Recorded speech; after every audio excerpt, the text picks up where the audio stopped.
আপনাদের মোবাইলেও কি আমার মতো হঠাৎ করে অ্যাড চলে আসে? তাহলে চলেন দেখি কিভাবে বন্ধ করা যায়। তো আসসালামু আলাইকুম, কী অবস্থা সবার, কেমন আছেন?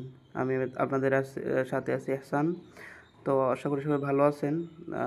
যারা আমার চ্যানেলে নতুন তারা একটু সাবস্ক্রাইব করে দিবেন।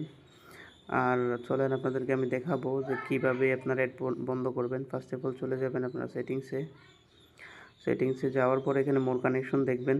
মোর কানেকশন টাচ করে দিবেন ওপরেই 4 নম্বর অপশনে। তো মোর কানেকশনে টাচ করার পরে আপনারা চলে যাবেন প্রাইভেট ডিএনএসে টাচ করার পর প্রোভাইডার ডিএনএস হোস্টনেম, এখানে যে আপনার সিম্পলি লিখে দিবেন dns.adguard.com। তো আমি এটা লিখে দিতেছি।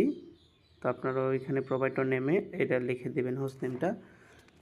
এই লেখাটা শেষ মানে আমি যেভাবে লিখতেছি সেম ওইভাবে দিতে হবে। দেওয়ার পরে ওকেতে দিয়ে দিবেন। এখানেই কাজ শেষ। এখান থেকে চিরতরে মানে এড আসা মোবাইলে বিদায়। তো আশা করি সবাই ভিডিওটা বুঝতে পারছেন। ভালো লাগলে লাইক, সাবস্ক্রাইব এবং শেয়ার করে দিবেন। ধন্যবাদ সবাইকে। আল্লাহ হাফেজ, ভালো থাকবেন।